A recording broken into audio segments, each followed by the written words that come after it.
अगर आप भी चाहते हैं कि आरसीएम म्यूजिक के वीडियो सबसे पहले आप तक पहुंचे, तो लाल बटन को दबा के चैनल को सब्सक्राइब जरूर करें और साथ में बेल आइकन को दबाना ना भूलें।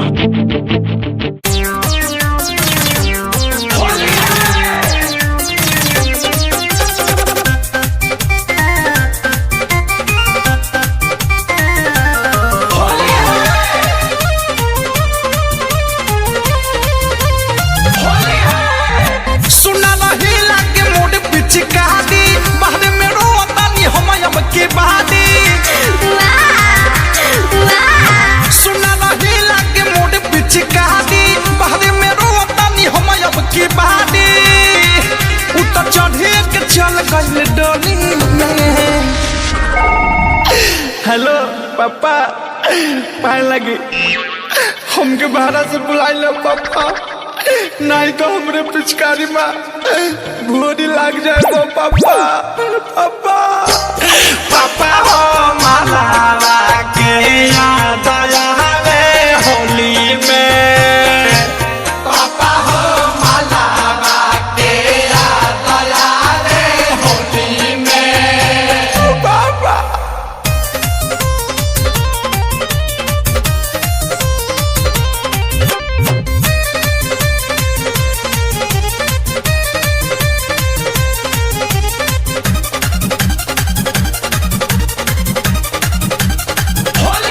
हमके खेत खाद के भेजला देखनी ना फगुआ हो, सोचता नी रात भर घरे रहती अगर हमरो आई तया सो अगुआ।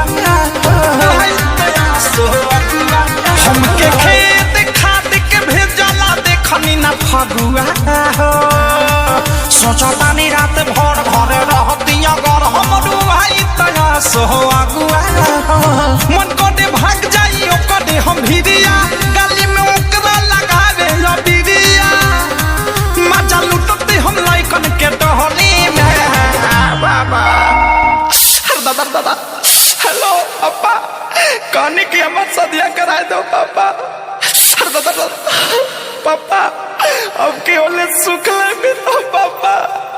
दादा दादा पापा ओ माला के याद आवे होली में, पापा हो माला के याद आवे होली में।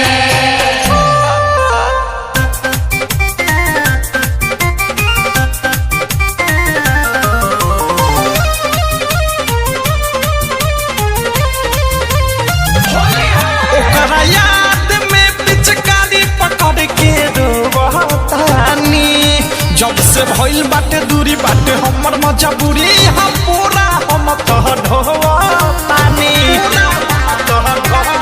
ओकरा याद में पिचकारी पकड़ के रोवतानी, जब से भइल बाटे दूरी बाटे हमर मजबूरी, हम पूरा हम कह ढोवतानी। माथा के हमारा पूरे गइल के सहो, निर्मल योगेश अनु कहे अवधेश हो, पीरियम सोनू रगवा के खोली में। हेलो पापा, पापा काय कह तुम्हारे के पापा, कैसे लिखल बो पापा। पापा ओ मालावा के याद आवे होली में, पापा हो मालावा के याद आवे होली में। सुना रही लागे मोड़ पिचकारी, बाहर में रोवतानी हम अब की बारी, उतर चढ़े के चल गइल डोली में। हेलो पापा, पाए लगी हमके बाहर से बुलाई लो पापा, नहीं तो हमरे पिचकारी में भूरी लग जाए तो पापा। पापा पापा हो माला के